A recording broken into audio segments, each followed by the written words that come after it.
Welcome to the next month of the Microsoft Copilot user group. Various members are joined online as well, so we do try to send out the Teams link for people that are unable to attend, as well as events are recorded. So you can share the links. So go over some of the topics as well. Behave yourself. So as you're aware, once catches up, we're here in Microsoft in Adelaide here. It's the Adelaide Microsoft Copilot user group. There are around Australia. Catch up.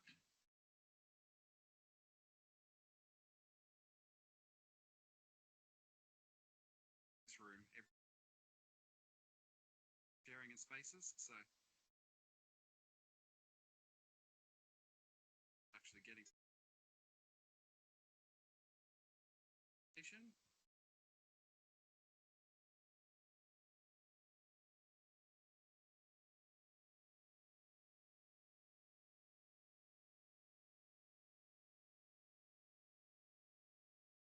Sharing and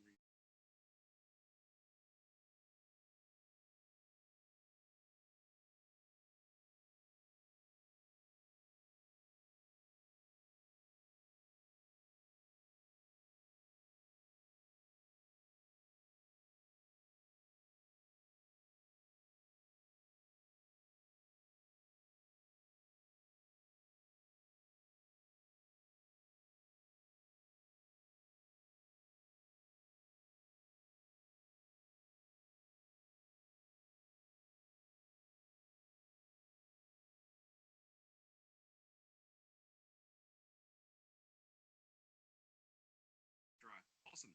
All right, welcome. So yes, some housekeeping for those of you who've just there's toilets just outside the door down the hallway, so they're not inside the Microsoft premise. The whole floor, need those. Free to step out there. Do best just to keep some of the spaces. Any user groups and Microsoft employees are all operating out of here. If there is the need for evacuation, we can gracefully and carefully out the building. Areas as well. This room is known for some ish audio, unfortunately, with the microphones. So if you are going to ask the question of the speaker who will be presenting online, you just need to speak up question as well. As I said, this will be recorded. Previous meetings are also available, so if other topics you're interested in, feel free to browse some of the archives. Case of change with the Copilot. My name is Shawn Zeppel. For haven't met me, share and do such. I work for an MSP here in Adelaide called Pack IT Solutions. Technology Services Manager by Copilot lead.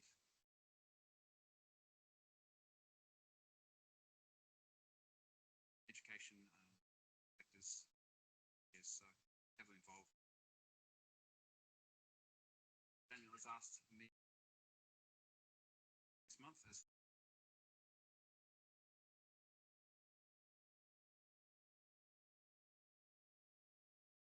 share and stop, which is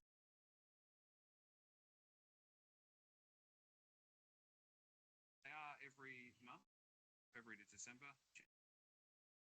New Year's Eve, we meet in the first day of the month. Interested in attending regularly, they are hosted on meetup.com, so you can join there as well. So we'll publish the new dates, topics, etc. Places. There are multiple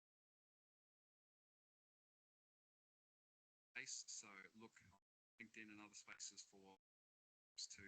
Daniel hosts a couple himself. Region for SharePoint, etc. This is your in as to what but you're yeah. Our next month's speaker, Daniel, is working for December. They're looking to have a joint meeting,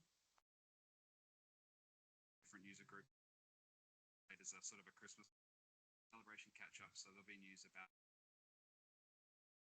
Adelaide IT community together, and then the 2025 information will be published laid out, but it's the first Wednesday of each month. So dates are fixed and changing depending.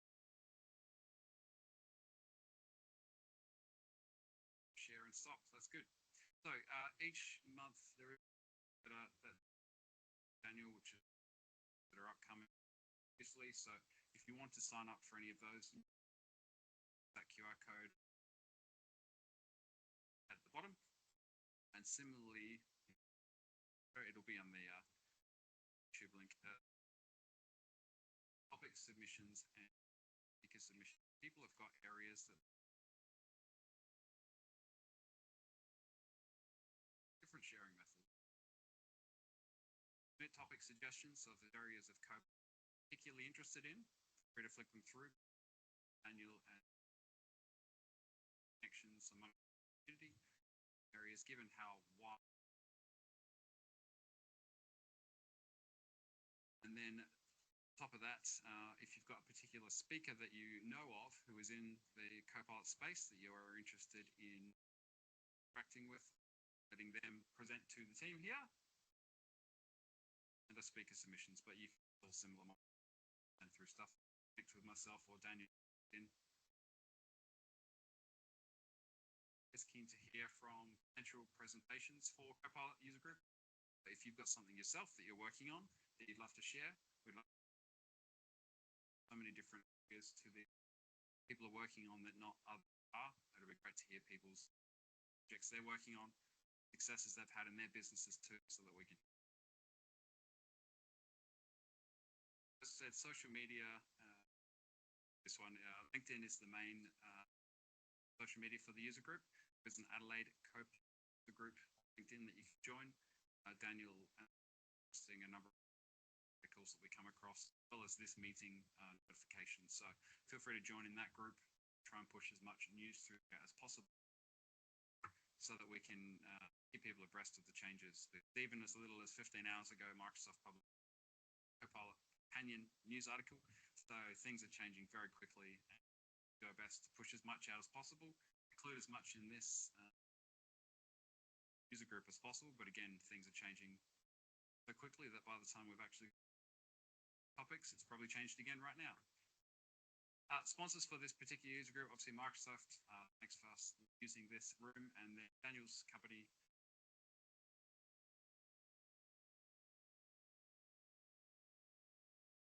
As I touched on before, many user groups, so go look for them.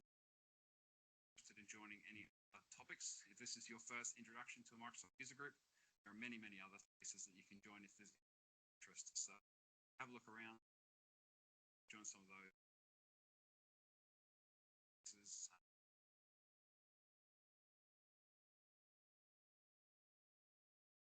Community. There was requests from both Daniel and Microsoft see that there's presence, that if you're going to post things on social media, you can use the hashtag Adelaide Microsoft Community. You can quickly search for that and see just how much activity there is. Potentially bring better speakers or events. I know we're small.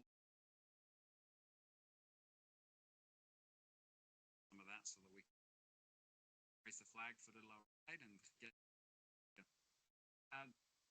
Just on some recent news, if leave itself again, we're sharing. So the big recent news for some of those who may have seen is the Microsoft Copilot Wave 2. So back on the 16th of September, 12:30 a.m. our time. So no watched it live. They announced some of the next features that they're looking to with Copilot. So some of those main feature sets were around Copilot pages, essentially a form of Microsoft Loop. The ability you can co-workers, same document, Copilot can reach out and grab the information from the internet, drop it into and work on it, produce a draft report. Yeah. Copilot is also moving in Excel, so it was already in Microsoft Excel, but they're improving that, and also Python coding Excel. So that's just you can further extend what you're able to do out of Excel with both Copilot and Copilot agents are coming SharePoint space you're working. Many more things coming along. Just reshare this because it's got a key little slide in there. Roadmap is absolutely key in its spaces we use pushing through news and other space. On the bottom, please check out the 365 and the newly announced feature sets, get an understanding of what's coming, when, and expect to see it. So watch that with interest if you've got an interest in a particular area of Copilot, but Microsoft are fairly diligent and continue updating that. Those dates obviously shuffle and move, but they do update those, so you keep a track of what's going on. Take a breath until you get your feature set. Upcoming events, there's Microsoft AI Tour that's over in Sydney for those happy to fly around the place. On the screen, interested in attending that. Well, another Microsoft Learn AI Skills Challenge too. So for those of you who are playing around in the Microsoft community, join the AI Skills Challenge. That AI topics as well. Continues to work. There's a Power Platform Copilot Challenge within that too. So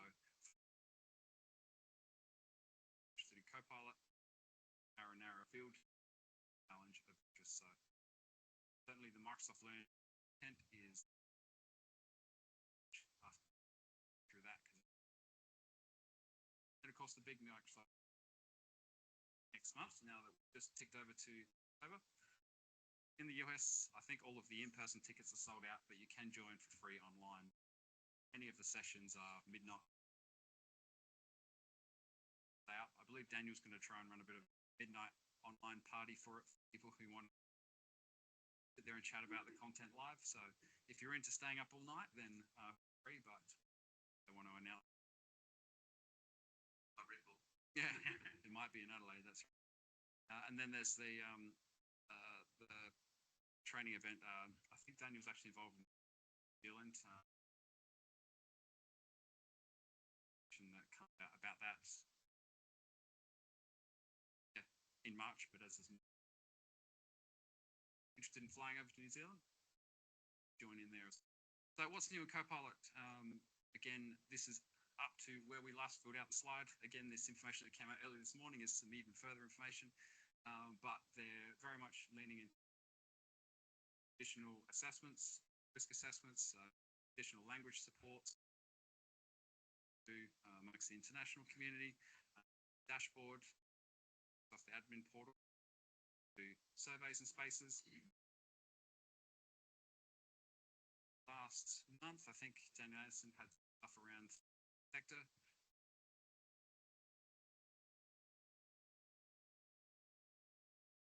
Big role sector and the trial they did there, so lots. Certainly improvement to the rough grounded chats, bringing stuff across through Word as well. Microsoft are also trying to put money into spaces, so if people have got ideas, Microsoft try and throw at it. So certainly search for some of the sections if you're an entrepreneur and get access to funding for some projects. Learning resources, as I said, Microsoft Learn. Other massive, you get little badges and such. You can LinkedIn if you're into that sort of thing, but the content is actually fantastic. It covers a wide variety of information. Given how Copilot is as well, you can now be it from administering it to using the studios or the apps or the integrations as well. They do run virtual training days. Many of them are in time, but there are some in Asia Pacific. There's sort of live learning that you'll step through with a step through and do. And then as recently as last month, they've now released Copilot Academy Viva Learning. For anyone using Viva Learning inside your organization that you can attach to Teams or otherwise have, the Copilot Academy is now available, so you can assign Copilot in Viva Learning app for your staff if you've deployed. Viva Learning sort of sits in parallel to Microsoft Learn, very much an enterprise track for people to step through. Infinite number of well worth it. Daniel's a couple of actual crafting of prompts, because a bit of a relearn of habits when you start stepping through Copilot. It's not just a Google search or a Bing search. Interact with it, so learning how to prompt correctly. The learning path, which covers a number, which is quite useful. just starting out. Certainly there's many.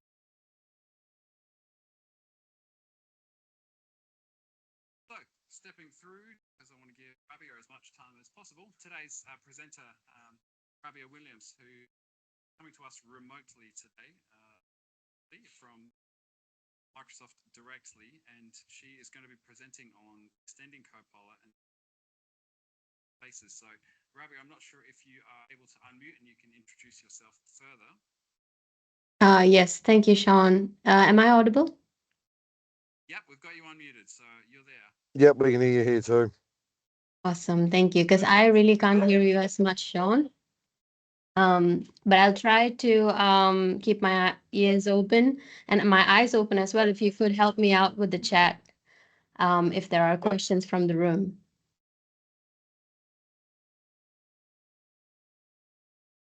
So I believe it's essentially over to you. If you want to take or share some slides, I can stop sharing so that you Yep, can what you've got. I could do that. Yep, I'll start sharing. Okay, first off, I want to check with you, Shawn, if you're able to see my screen. Yep, we're live. Yep, awesome. Thank you. So I'm going to go ahead and do the presentation. I won't be able to see the chat at the same time, so I'll ask you to put the questions in the chat, or you could just write it down and we could take it in the end, and I would be available for at least 10 to 15 minutes to answer the questions. That way I could, rightly get to you and answer these questions promptly. I won't be able to see the chat while I'm presenting. Just bear with me. Okay. Well, I started with a game, but I'm thinking now because there is a room full of people, I won't be able to interact as much. So let me start off the old-fashioned way.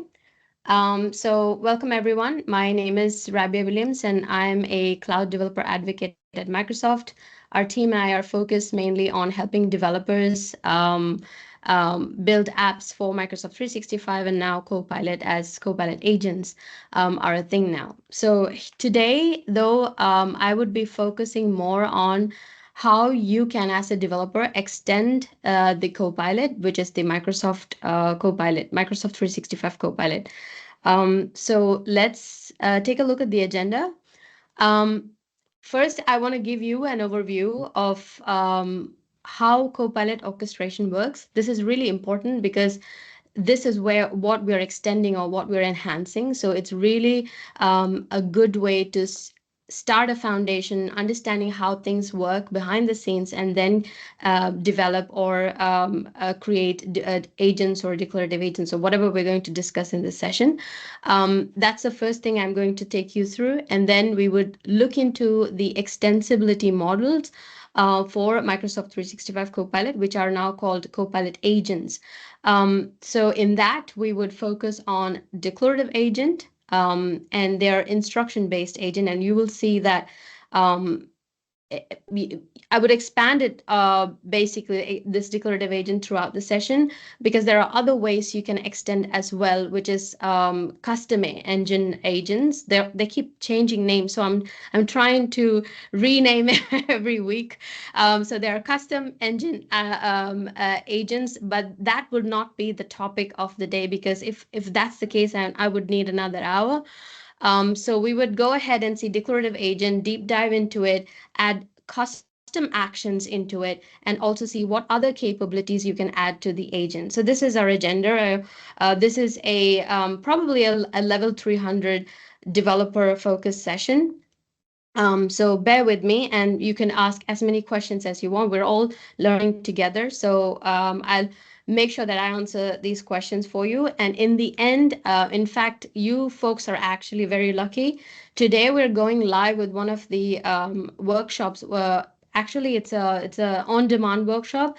You could do it on your own pace, learn everything I would be taking you through today, step by step at your own pace. So we're going live with that workshop, and you folks are the first, probably because of our time zone, because it's happening in Sao Paulo somewhere.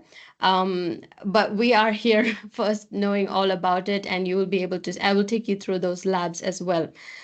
So that's the whole agenda.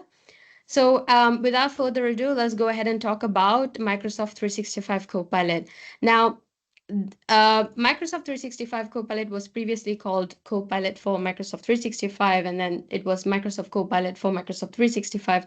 Now they're calling it Microsoft 365 Copilot. I just want to give you all these historical references so that you understand what we're talking about, what is the topic of the day, etc.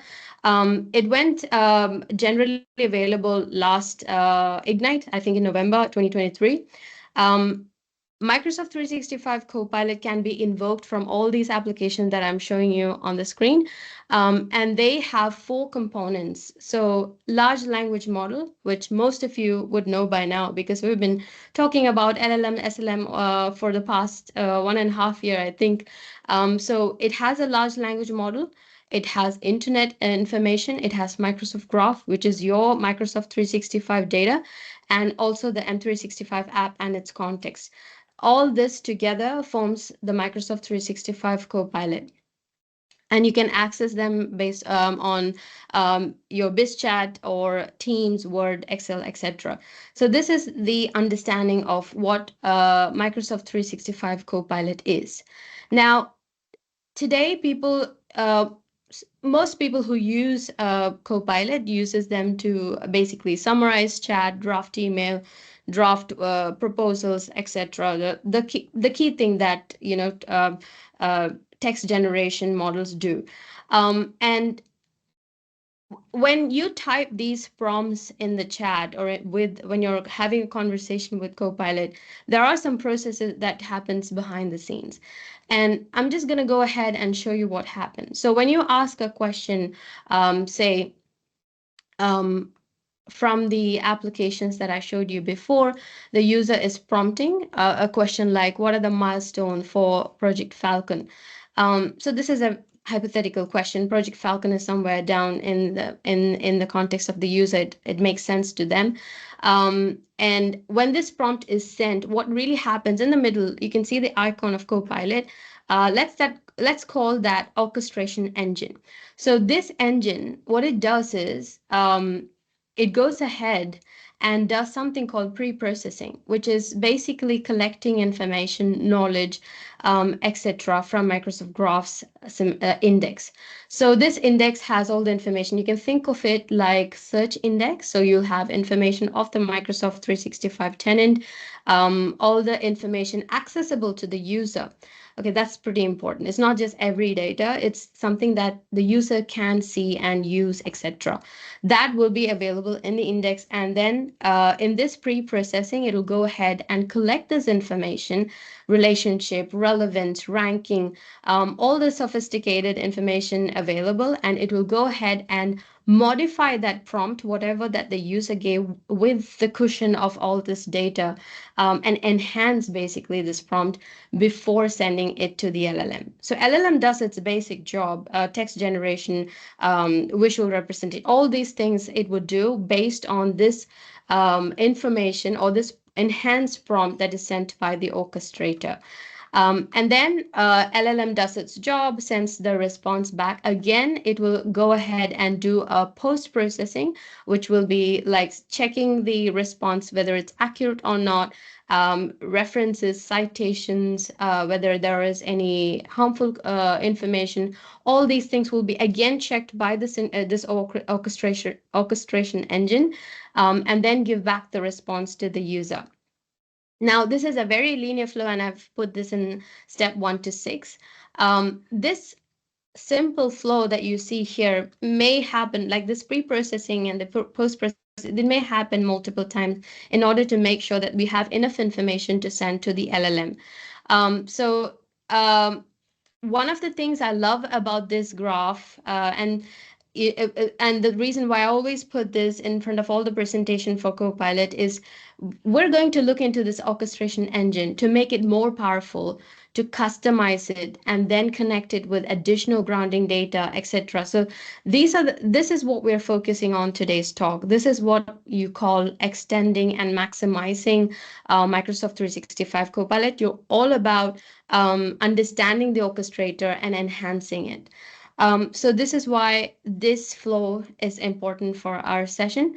Another question that usually comes up is, okay, great, I've paid money for the license for Copilot. Now, why do I need to extend it and add stuff on top of it? So it's a fair question.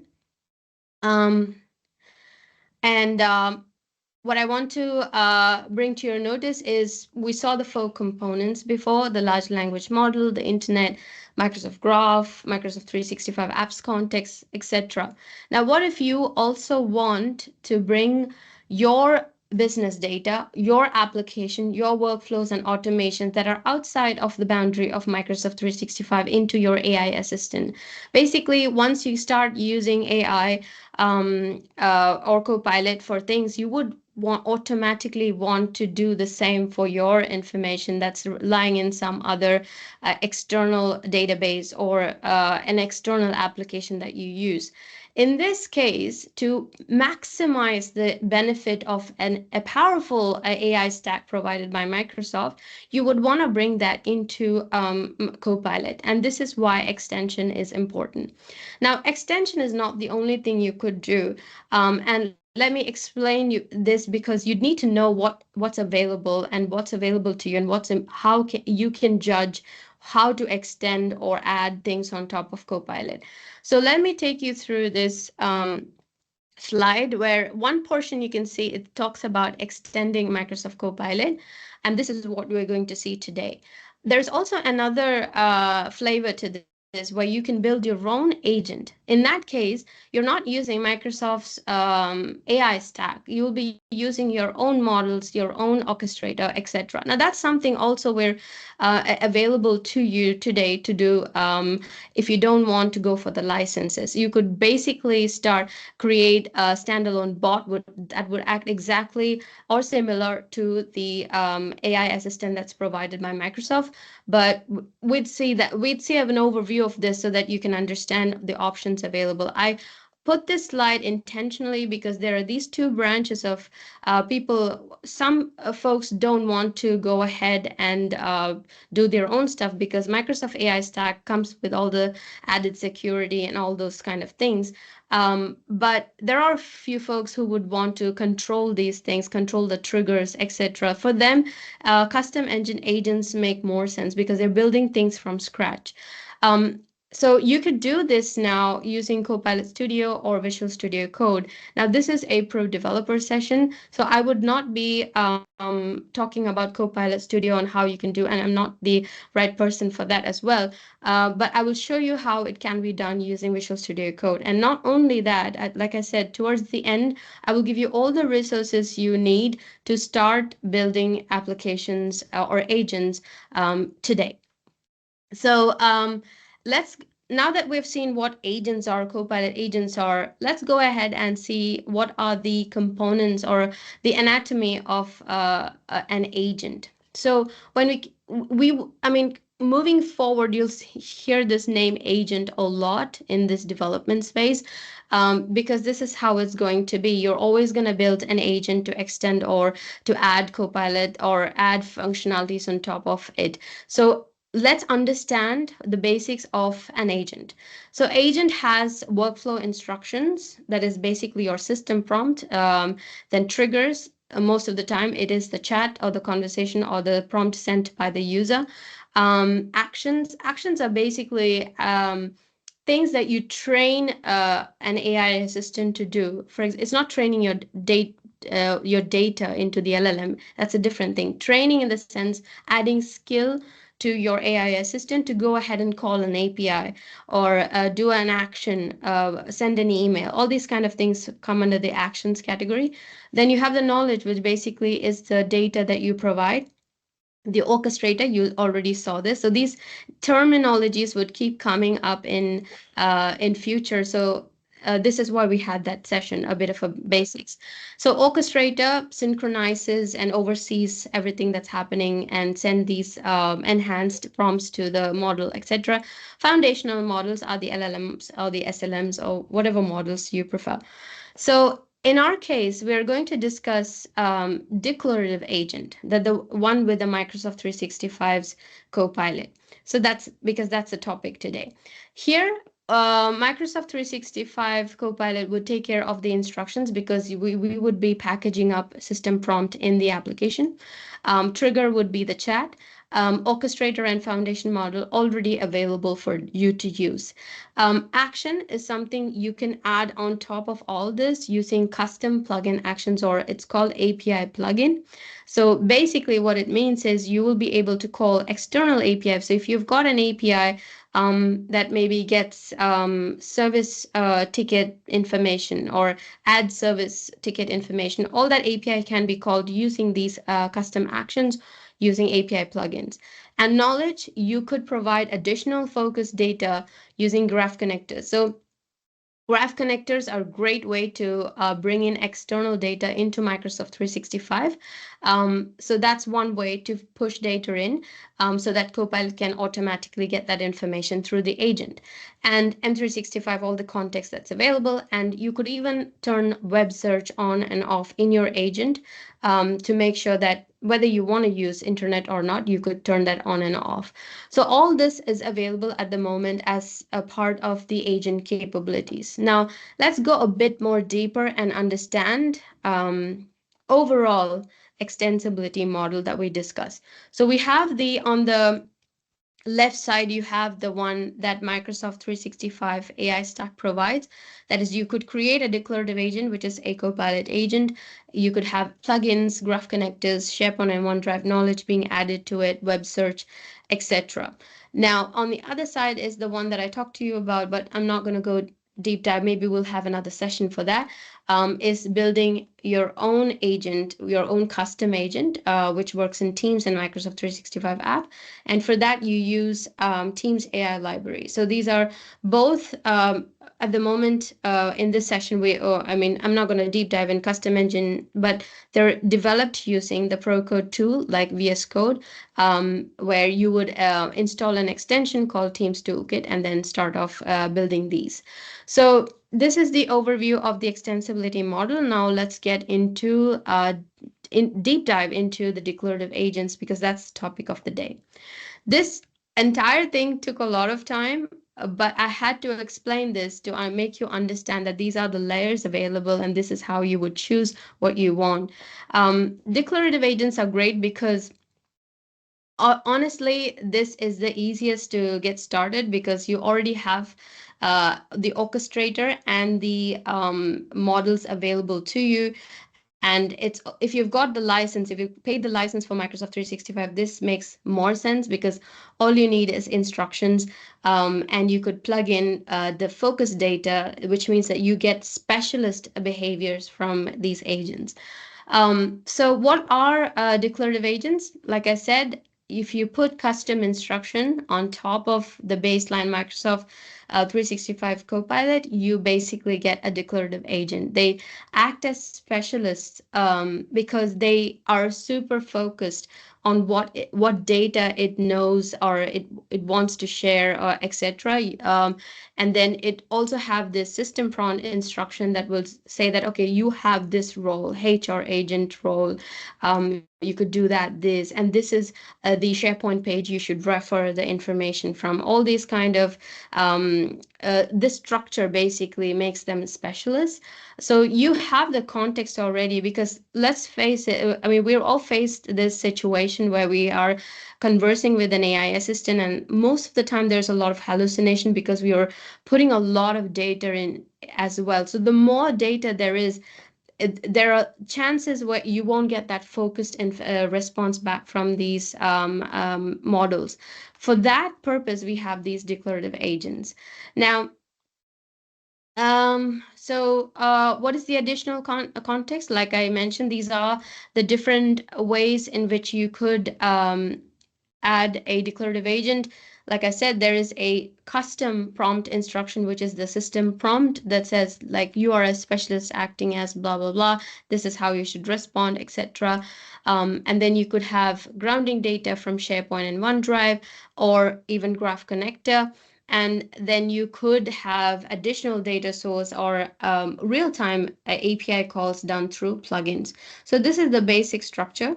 Usually what I do is I do a live demo when it's an online event, but since we already have, it's a hybrid setup, I would just go ahead and play this video. It's a geolocator game, and I will show you the code and everything. This game is basically a fun game where it's an agent, by the way. It's a declarative agent, and it will give you clues to a certain city, and then you have to guess the city name, and it will count the points. This is great when you want to take a break and you're a travel person. This geolocator game is pretty cool because it's been instructed to give you clues, make it harder, count the points, etc. So I'm playing this game. This is a video, but usually what I do when we have online sessions, I would play this with the folks. They would put the replies in chat, and it's really fun. So yeah, you can see here that the format, the response in which it gives you the clues, it gives you, the response for your answer, etc. It's a very it's got a personality of its own. It's based on some instruction behind the scenes, and you might think that, oh wow, it's taking clues, it's counting the points, it knows who I am, all these kind of things, right? And you might think, oh, this must be something really deep happening there. You must have done something really cool with it. But the reality is, I can show you the code for the geolocator lab. All I have in this whole project is a bunch of files, basically this JSON file. So if you know how to write natural language prompts, you're good to go. So here you see that the name of the game, the description, and the instruction. This is a great feature, by the way. You could put instruction in a text file and refer it. These are the conversation starters that we saw in the beginning, so that it's easier for users to get started. And capabilities, we'll come to this, but this is all it takes to create a declarative agent. And you basically, and this is the instruction for anyone who's interested. So it doesn't need to be this elaborate. You could also have a one-liner. We used to have a one-liner geolocator game, but we went crazy with the system prompt. Anyway, all you have to do is package this up in a Teams application and upload, and you've got your own agent ready. So it is that simple to start off with, and which is why I just wanted to show you that. So the anatomy of this particular agent app package, it's like a Teams application. So Teams application has a manifest file and two icons. Now on top of that, you also have the declarative agent.json, and that's all it takes for you to basically create a declarative agent. You probably already saw that when I showed you the code, and I can show you more because we'll be diving deeper into the concepts. So on top of just the instruction or the system prompt, you could also go ahead and add something called actions, like I said, to interact with your API, or you could add graph connectors in SharePoint and OneDrive and web. And this is all what we're going to see the rest of the session.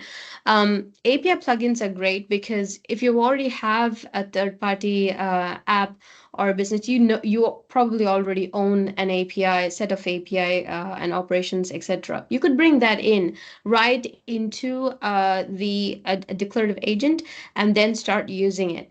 And if you've got data somewhere external, you could bring that using the graph connector. So all these things are available for you to basically pick and choose and connect.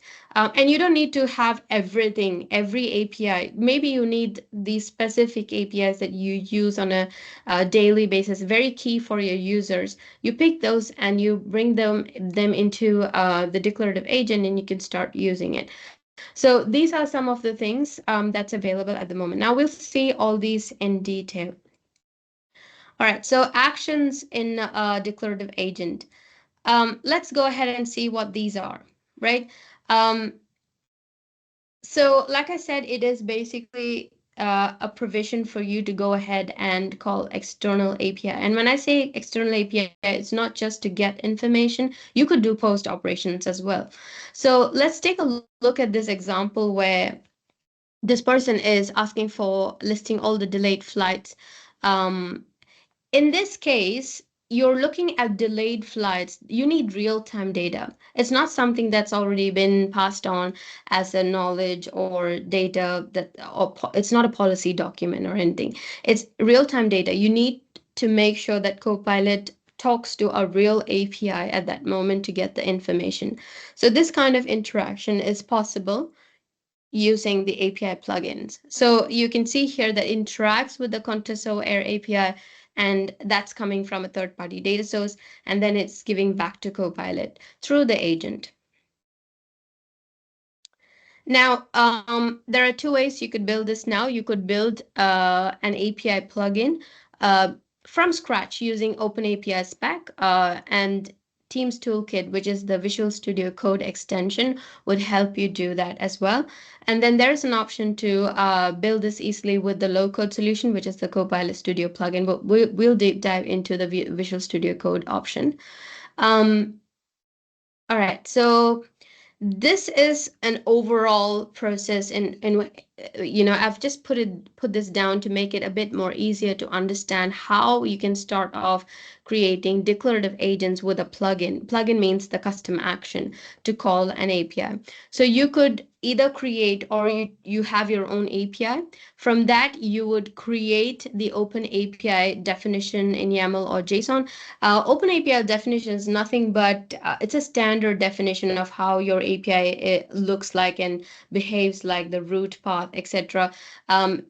I think it's also called Swagger files. So if you've got your API, you can basically create your open API definition from it. There are tools like Developer Proxy, etc., that would do this for you. Also, I think Kyoto. But you could also basically go to GitHub Copilot or anything, and you could just get the open API definition out of an API if you know the structure of your API. And then you could create a declarative agent with this open API definition using Teams Toolkit. And then it would create that package what I showed you earlier, and you would be able to start using your API. So it is pretty simple. The user experience is simple because things are getting simpler and simpler, right? So you need to make sure that all these options, you could create a declarative agent without a plugin. You could create one with it. Even with the plugin, you could create an API from scratch, or you can choose an open API spec file and then create from it, etc. All these options are available with Teams Toolkit, and I might show you towards the end as well. And you also have authentication option. Three kinds of authentication options are available for API plugins at the moment, which is anonymous is basically you don't have any authentication. You have API key, which is if you've got a key for an API, for example, most of the weather APIs would have a key. So you could securely store this key in the Teams developer portal, and then they will give you a token. And that token you could reference into the manifest file. And I'll show you these things as well. And then it could be safely used for authentication. Another option is using the Entra ID. You are able to secure the API with OAuth 2.0. And this way works great with Entra ID, of course. And the OAuth parameters are stored in the Teams developer portal again. So there's this cross-reference, and then you get a token, you put it in the manifest. You're not directly putting any keys in your manifest file. And all this is also explained in the lab that I'm going to share with you in the end. We've got authentication labs as well. So this is a great way to secure your API as well.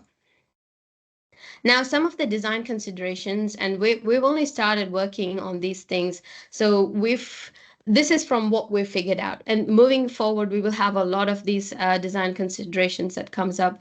And probably the community will also take it up as their job to go ahead and add these more into these considerations. But some of the things we've faced when we built these labs is that you might want to limit the APIs, how many APIs you want to put in the manifest. Like I said, take the most useful ones that you want to convert and put that into the agent. You also might want to use intuitive names in path, parameters, and payloads, because let's face it, it's not like you could put anything and any description and then Copilot would pick it up. It needs to understand, okay, this is the intention of from this prompt, and then map it with your API design as well. So you need to make sure that you have these description, etc., very intuitive, and all these other things. Yeah, Copilot doesn't filter data. It will just call these API, put the filters from what it converts your prompt from. It will get the parameters and it will pass. So you might want to make sure that your API is able to handle these edge cases, etc. So basically, the idea is simple. Keep it simple. In that case, a Copilot can easily use your API. Now I'm going to show you a demo. And before I jump into demo, let me give you a context of the scenario that you will see in this demo. And this sample is available for you to go ahead and try out. This sample uses an API. It's a declarative agent, and it uses an API plugin that calls a bunch of API. It's a basically a consultant management system where you have consultants working with multiple skills and multiple projects. There's billing information. You could bill a particular consultant to a project, etc. So it's a nice API to showcase the features. For example, it will show you my information. It will show you information from a consultant, show you information from project. It will also add billing hours for a consultant. So it will do the post operation as well. So all these things, we thought of all these things are useful and added them into the project. And it's called Trey Research. It's the name of the project because Trey Research is the company that have these consultants and projects. So I give you a context so that you know what's happening and when we see the demo. So I'm in Copilot, and this is a little side navigation that you open up to see your agents. As you can see here, I've got the geolocator, but this is the Trey Genie. That's what we're calling it, Trey Research Genie. These are the conversation starters, and I'm saying, okay, I'm using it. I love it because it just puts the stuff in. It doesn't really send the message already. I like the part about conversation starters. So I'm finding consultants with TypeScript skill. So it will go ahead and I will show you the code as well. It brings two people who are already skilled with TypeScript, and it has adaptive cards, which is great. So you could do all that in an API plugin.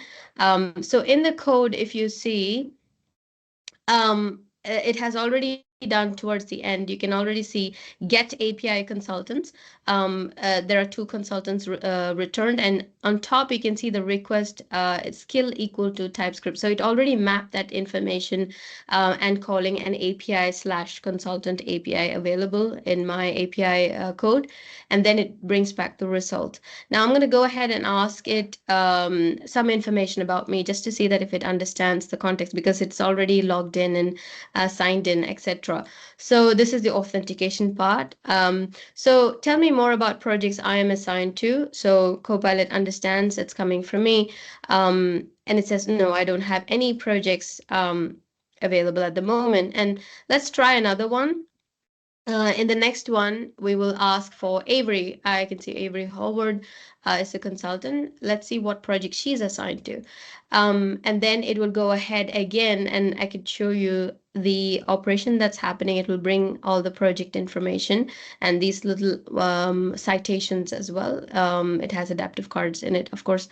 When you open that code up, you could see that it has gone ahead in the first call. It has gone ahead and passed my name, and there is no projects assigned to me in Trade Research because I work for Microsoft. And there is the API projects being passed with the consultant name Avery Howard and two projects returned. So you could basically see this when you run online, how it's mapping this natural language into parameters. So now I'm going to go ahead and show you a post operation to charge 4 hours to a particular project. And this is fun because you could also see the parameters mapping done, and you can confirm whether you want to do this post operation or not. So it will charge for hours to this particular project in my name, because I have not provided the consultant name, and it will give this information back. Okay, so if you go back to the code again, you can see that it has done a post operation and charged me, and this is the information that it passes. So this is a great way to understand how things work, how custom actions work. And if you noticed, every time the project says, I mean, the response says, remember, always be billing, because we've put that in the system prompt, in the instruction given to the declarative agent. So it keeps on having that kind of personality. Now, what I'm going to do now, since we've seen the demo, I'm going to do a deep dive, a small deep dive. Not going to be too hard on everyone, but I want to show you the code for this particular tray research project that we saw earlier. Now, this is the API that I have. I've got these APIs for consultants. These are Azure APIs, Azure functions. So consultants, me, project, etc. Right? This is part of my code. I could have this anywhere, and I could just go ahead and do the app package. And how I do that is I basically have few things going on here. So I told you before that the manifest file is the Teams application, right? So the Teams application, I will just make it a bit bigger. Um, the Teams application has all the normal Teams stuff nodes in here. But notice there is also this section that says Copilot extensions. And then it says Declarative Copilot. Now, this is currently what's happening, but in future, and in a matter of few weeks or days, this would change into declarative agents, because now this is Declarative Copilot is the historical name of declarative agents.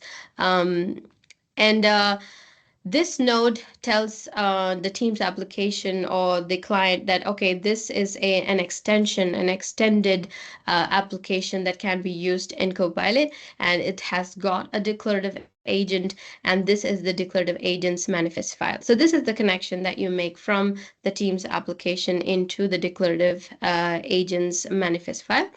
And then you have all the normal instruction. Like I said, the instruction has something that says always be billing. This is where we put all the roles, behavior, a directive for your agent. And then the conversation starters that we saw earlier. And you could add capabilities like a OneDrive and SharePoint URL. And then you go ahead and say, okay, add this action. Now, this action has its own manifest file as well, obviously. So this file is in here. This file is basically your API, but in a format that is understood by the Copilot. So you have your Swagger file, like I mentioned before, right? That is the Open API spec. That has a certain format, a certain structure, and I will show you that in a second. But there are other things like adaptive card. That's not an Open API standard. That's a Microsoft standard. So if you have information like that that you want to you want to put into Copilot for Microsoft 365, then you need a separate manifest, and that manifest is this plugin manifest. So it will have your APIs in terms of this manifest, it will be called functions. So functions, description, how it brings back the response, it's static template, and this is where you pass the adaptive card. It also have multiple, like I have more than one API, right? So I have all that in here. So it also has the authentication information, the spec. Okay, so this spec is now the Open API definition.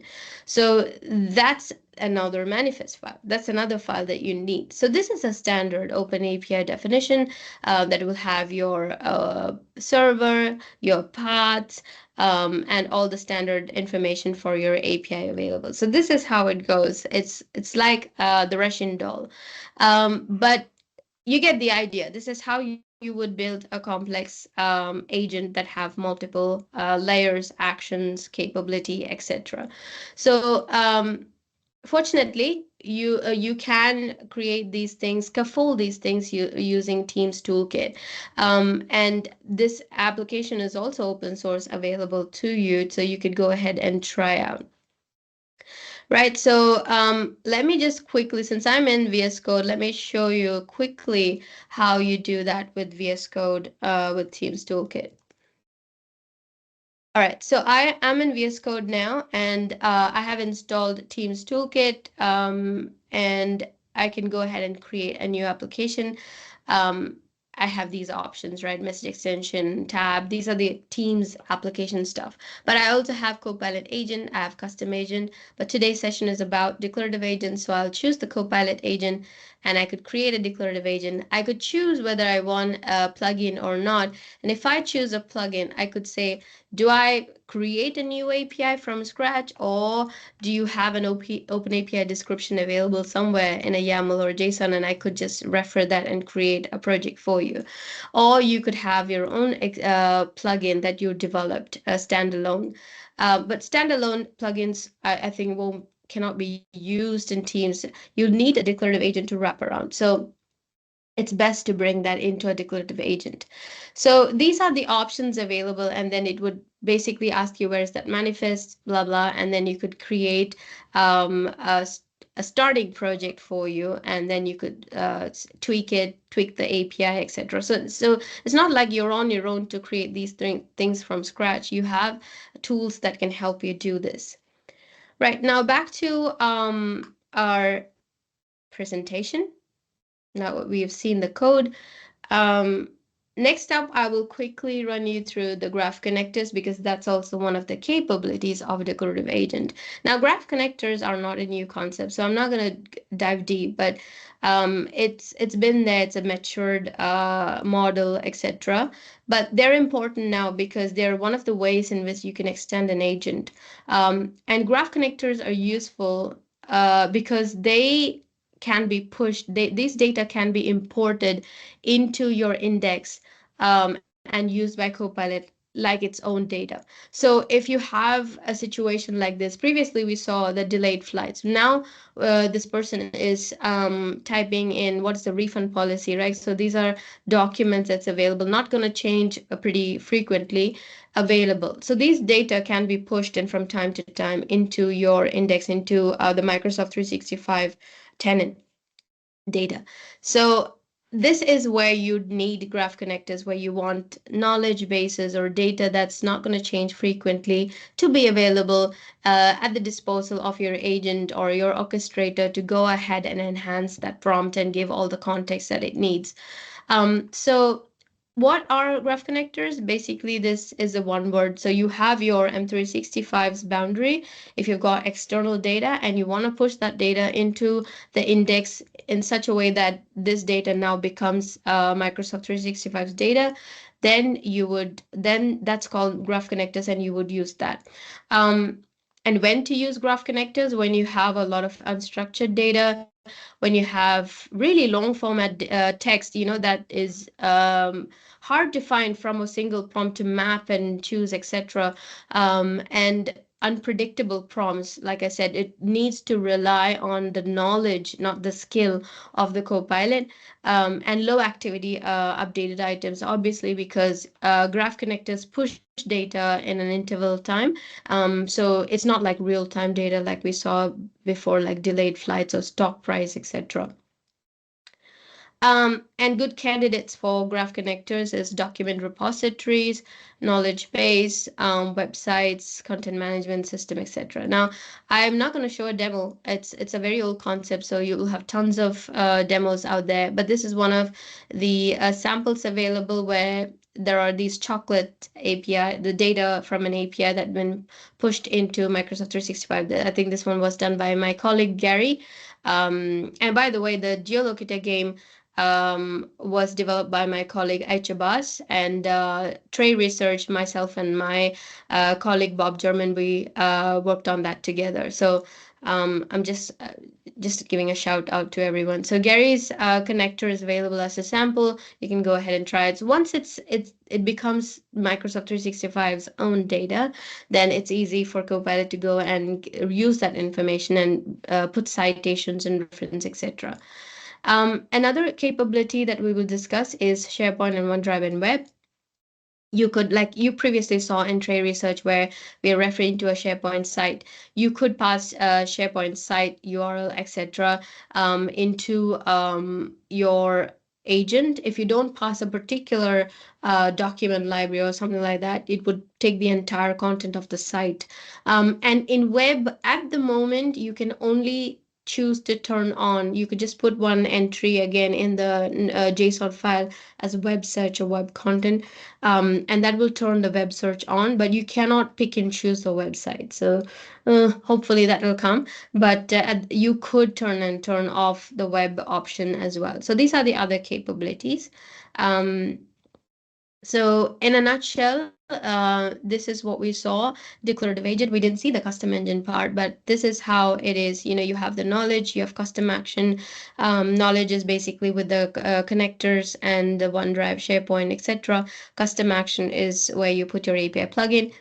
Custom engine agents, on the other hand, it will bring all these things, plus it also needs you to provide the model in the orchestration engine, etc. So this is a choice that you'll have to make. And the good news is, you see the link down below that will take you to the lab that I talked to you about, which is going live today. We're in Australia, so we're lucky that I got to present this first. But this lab will cover both these. So these are the two parts that we have. We have a pathway to create the Tray Research Declarative Agent. Even the geolocator one is there for anyone who don't want too much complication, want to learn just the Copilot agent. They have that lab as well. And then you have the custom engine agents, which you will start from scratch and add OpenAI model, Azure AI, search, etc., which is really cool. So take a note of that link, and I can also put that in the chat. But this is basically part E, and this is part B. So you can choose whichever pathway you want. And so some of the basic things that happens here is in the extend path, you would see that the LLM is already built in, orchestration is built in by Microsoft 365 AI stack. Then you have rich integration, and also you could pass like knowledge, Graph Connector, SharePoint, OneDrive, etc., paid through the Microsoft 365 Copilot license. On the other hand, in the other pathway, you'd see that you can choose your LLM, your SLM, your orchestration, your planners. You could have these little, so Teams AI Library makes it easy to make it look like it's native Microsoft 365 application with feedback loop, that thumbs up DSAP thing that you do in Copilot. You can do the generated by AI label thing. You can add sensitivity labeled. You can have customized citation, like the citation could have adaptive cards, etc. So you could do all those things as well. And this is how the path, the whole lab looks like. So you could start and stop anywhere you want. If you're going through in the linear fashion. So you could start and you could say, okay, I want to use Microsoft. I've got a license, I've paid for it. So, I would love to use the orchestrator and the models that Microsoft provides. Then you could go to path E. You could just go ahead and have some fun with the geolocator declarative agent, or you could dive deeper, build an API, build a declarative agent, enhance the response card with adaptive card, add SSO authentication on top of it, etc. Or you could just stop with maybe just building a declarative agent and adding a plugin. Or you could choose the other path where you could build your custom agent, implement RAG, which is basically similar to custom action, where you're calling the API or your data source, etc. And then you could add these enhancements that I talked to you about, like the UI with the powered AI kit. You could add authentication, again, SSO with Enter ID. And also you could add actions like sending an email, all these kind of custom actions. You could control that bit. The one thing I forgot to tell you is that the other pathway, that is a custom engine where you're adding your own stuff, that is basically a standalone bot. So it's a Teams application still, but it's a bot. It will connect to these models and orchestrators and things like that. So that is basically what our lab covers. So we've also released, like yesterday, I think, or a couple of days back, some videos as well on these concepts. So you could find that in this link, ak.ms/copilot devcamp -videos. This developer camp, by the way, I forgot to mention, it's going to run globally with the AI tour. So you have AI tour, and then after that, you have this workshop session. We're planning to run it in person in some of the cities. I know for sure there's one in Sydney. Most probably I'll be the one doing that. And there's one planned for Auckland as well. So yeah, it's running across, and I know this lab session is also probably gonna make an appearance in Ignite. I'm not really sure, but I could tell you that these contents are going to come in person throughout globally in the city. So it's good for, I think it's good for the Adelaide team to be able to get into this sneak peek first. And you can find all other resources as well in these links, like Copilot options, declarative agents, the plugins, just to read about them, Teams toolkit, samples, etc. available as well. Now, before I conclude, I want to show you, and please, you can ask the questions and start the chat as well. But I want to show you, this is our site for the developer camp that I talked to you about, the lab.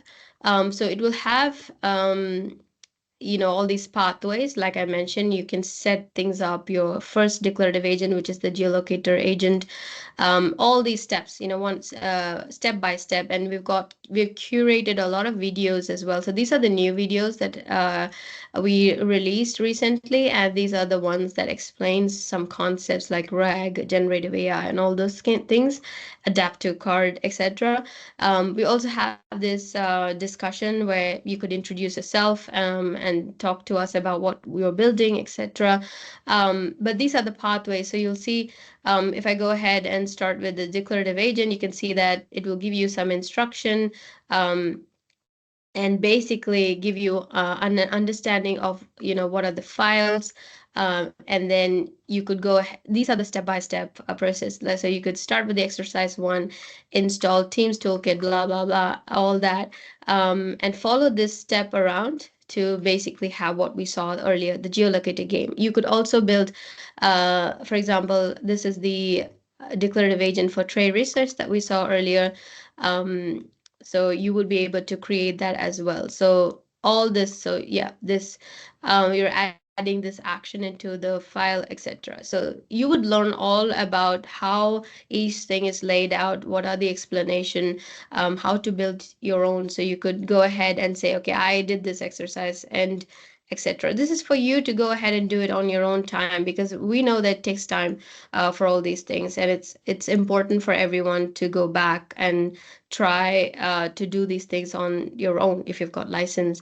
But if you don't have license, then you have the path E, where you could build your own bot, which is the custom engine agent. Again, you could add things on top. They're all step by step, so you could go ahead and try this out. So yeah, I think that brings to the end of the session, and we can open up for chat. Shawn, although I know that it's very your audio from that room is very feeble, so if you can take the questions and type in the chat, that would be wonderful. Yeah, I'm just going to try a different method here. We'll see if it works. I've got my headset on my phone running here so that we can hopefully get some better audio, because the room microphones are not so good. So we'll field the questions. That sounds way better as well. But I was just going to firstly thank you for that presentation. That was phenomenal. Thank you.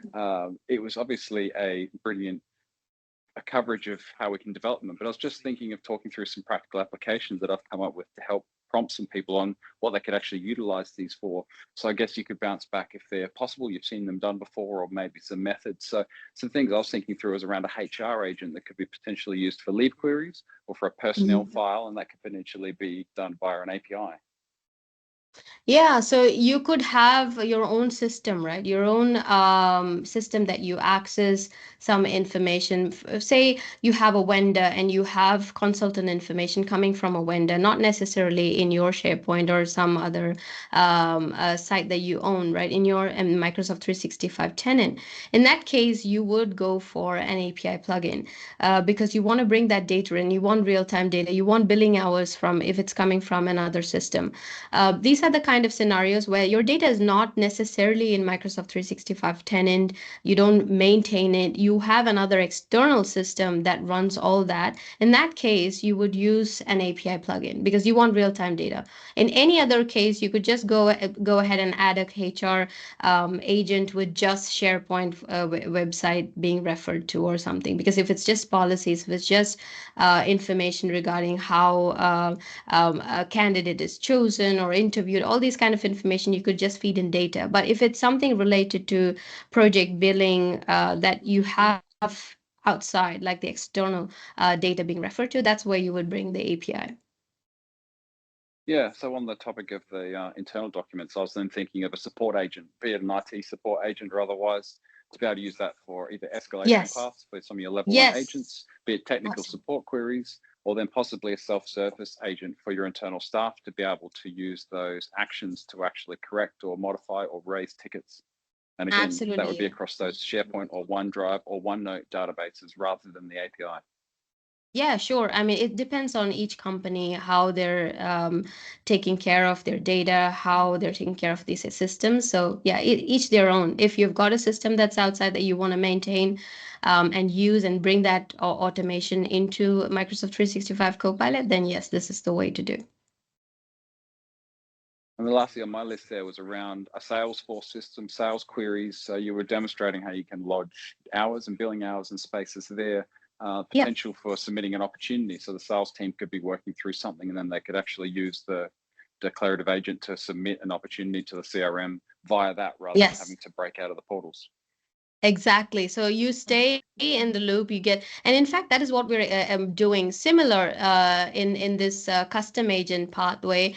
It's called a career genie, and it's basically choosing the candidates, etc. It's really fun, and you can see that you could ask the agent to add candidate list, remove candidates from a list, etc. So if I don't, I mean. I wish we had more time, like an hour extra, to show the Career Genie because it's a really fun app as well. You can basically, this is a real scenario where you're dealing with candidates, you're dealing with the candidate interview and all these kind of things. So these are like you said, if you've got these actions that you want Copilot to do, this is the best way to do through agents. Either it's a declarative agent or through the custom engine agents. Yeah, excellent. So I guess people online, if you wanted to submit any questions, are there any questions from the room for anything that Rabia has touched on? I'm not seeing much else through there. So I was just going to also highlight your side hustle there, Rabia, which is the Copilot prompt GitHub repository, which has been a fantastic resource. Yes, thank you. Yes, it's a wonderful. To be honest with you, I didn't think that it would be so popular because people love doing it, and I'm seeing that every time I get a new pull request, it's so much like so deep. People are getting into that now. Everybody's got a prompt that is making me, oh, I need to do a video on this. I need to do a video on this. So I'm really glad to see the community is really doing a wonderful job, and a lot of people are actually using Copilot. And initially we were thinking, okay, maybe just a select few who have Copilot license in their org would be using it, which is why we expected a low numbers to turn up. But a lot of people are using it, and it's fantastic to see the engagement. Brilliant. No, thank you. So thank you, Rabia. That's been awesome.